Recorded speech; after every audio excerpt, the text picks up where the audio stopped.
alamin natin ang sitwasyon na nangyari dyan sa Kuala Lumpur, Malaysia.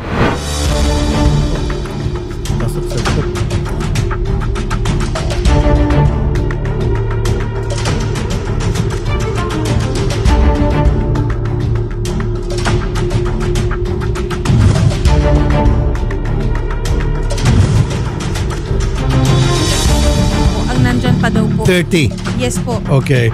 Kotaraya Yes po. Mall. At yung mga, of course, hinuli at sinama ng mga Malaysian Immigration Authorities ay mga walang papeles, I would assume. Ang tanong, anong nangyari? Paano sila nakapunta ng Malaysia nang walang mga proper documents para makapagtrabaho doon? Opo. Sino nagdala sa kanila doon? And of course, very important, pangatlo, ano na ang sitwasyon nila? Anong ginagawa natin mga gobyerno para ma-ensure na sila ay nasa mabuting kamay at hindi sila maabuso dyan, hindi sila mapagsamantala. Ang Kuala Lumpur ay malapit lamang yan dito sa Pilipinas. From what I've heard, yung iba ay gumagamit lang ng bangka papuntang Malaysia. Yung iba naman ay eroplano. So ibig sabihin, hindi pa rin na-address yung tinatawag na human smuggling. At palagi ang tinatamaan dito, yung mga kababayan natin, mga mahihirap. Tama Yung po. mga gusto OFW, gusto magtrabaho sa abroad because they need jobs, sila yung madaling maengganyo. Kapit sa patalim, pag merong offer, kahit na alam nilang alanganin, sinusubukan, ito yung bagsak nila. Sige, magandang hapon po sa inyo. Attorney Hans. Magandang hapon po, Senator Chair. Sir, papalop lang po kami dun sa napabalitang raid sa Kotaraya Mall sa Kuala Lumpur. Ito yung mga wala atang mga dokumento para makapagtrabaho doon. At may mga Pilipino daw po doon. Ano na po ang sitwasyon? Pinaka-latest po. Opo. Nagkaroon nga po ng immigration authorities raid at ang pagsasagawa po nito ay paghahanap ng Malaysian authorities na mga walang papeles o walang documentation in terms of legal stay sa Malaysia. Malamang po ay either pasong tourist visa o pasong work visa ang kalagayan.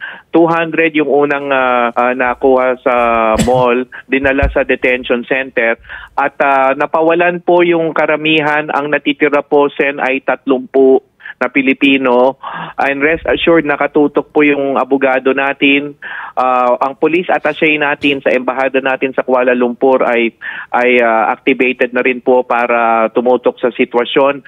Ang primary aim natin ngayon ay safe sila doon sa detention center, hindi sila sinasaktan o nasa sitwasyon na kalagayan na hindi maganda. And of course, we will work on their release in due time, no, Sen. Yan po ang isasagawa natin ngayon. Itong 30 Filipinos na nasa kustudiya ngayon ng Malaysian Immigration, ano po yung mga trabaho nila doon sa mall at nakausap na ba natin sila kung paano sila nakapasok doon, paano sila kapagtrabaho doon? Sen, parang ang sitwasyon po yata is hindi necessarily nagtatrabaho sa mall pero nandun sa mall nakaupo o di kaya ay yung pong kaugalian natin na sabihin na nating mag-hangout, mag-congregate at makipagpuntahan, kwentuhan sa mga kababayan natin. Yun ang pagka-explain po sa aking sitwasyon dito sa Kotaraya. Madalas po talagang puntahan ng mga Pilipino kahalin tulad ng mga ibang lugar sa ibang bansa na mahilig din puntahan ng Pilipino. So hindi po necessarily nagtatrabaho sila doon, Sen. Okay. For at this stage, hindi pa natin alam yung kabuuan detalye, yung breakdown ng mga Pilipinong pangalan na nanatili pa sa detention. Pero yan po ang sitwasyon.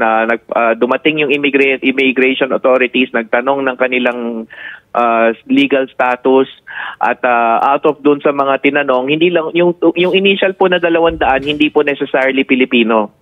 So may halong mga ibang nasyonalidad yon.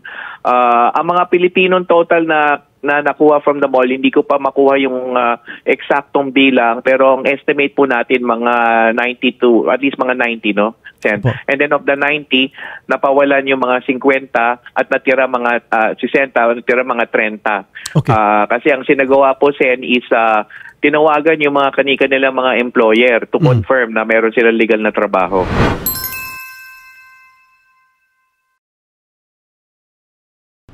So yung natitirang 30, bakit hindi pa napapakawalan? Yung iba pala Hindi pa napakawalan na. natin alam ang eksaktong sitwasyon, pero ang pinapalagay po natin ay baka hindi na-establish na sila'y paso na ang visa at hindi na-establish yung legalidad ng pananatili nila doon. But bagamat ganon, Sen, our lawyer is there to do all that we can to ensure na ma-release sila at mapawalang sala at makauwi na ng lalong madaling panahon. So ibig sabihin yung iba sa kanila baka overstaying na. Yes, Sen. Baka ganun po ang sitwasyon talaga, Sen. So kumbaga, Sen, yung sabihin na natin yung mga talagang seryosong kaso, yun po yung nanatili. Okay, pero nakatutok na po yung ating mga abogado Sen. sa embahada dyan sa Kuala Lumpur para kausapin sila. Yes, Sen. Pati yung police attaché, Sen, kasi yun naman niya, ang trabaho naman niya, kausapin yung detention authorities doon na siguraduhin nasa mabuting kalagayan yung 30 kababayan po natin na nandoon. Nung magkaroon ng hulihan, weekend? Kaya nakatambay yung maraming mga kababayan natin? Opo. At least padating ng weekend, no? Kahapon ho nangyari, Sen.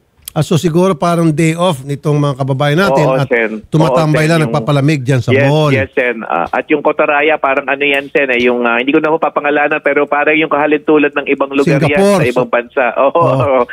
Yung Singapore and Hong Kong Hong Kong. nagko-congregate yung mga kababayan natin. Kasi tulad Singapore, napunta ko doon sa isang mall, puro mga Pilipino. Ang dami na doon, nag-usap-usap lang, nagmimerienda, doon na sa gilid, kuminsan doon sa loob ng mall, sa tabi, nakaupo lang doon. Ang importante po, wala ni isa sa kanila nasaktan as a result of the raid. Yes, Sen. Yes. As of now, talaga pong yan ang kahit sa mga usapin natin sa mga konferensya with ASEAN, yan ang parati nating sinasabi. Kahit na undocumented o ano paman, wala dapat masaktan at dapat may due process ang lahat ng na-detain na mga nakikitaan na undocumented. Pareho lang naman oras natin, Kuala Lumpur at saka Pilipinas. So, pwede mo namin kayo balikan by tomorrow? Yes, Sen.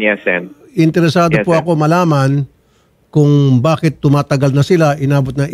Kailan po nangyari yung raid, sir? Kahapon po, Sen. Dapat, by tomorrow, na-process na po sila. Pwede ba namin kayo balikan tomorrow?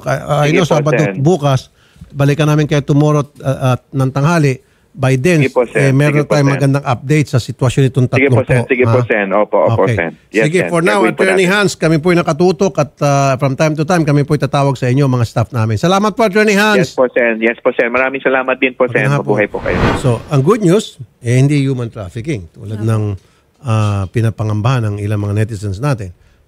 Ito ay tambayan. Hindi pala sila nagtatrabaho doon. Parang sa mga ibang bansa, Singapore. Marami doon. Marami mga mall Singapore na Puro Pinoy po. Puro Pilipino pag weekend.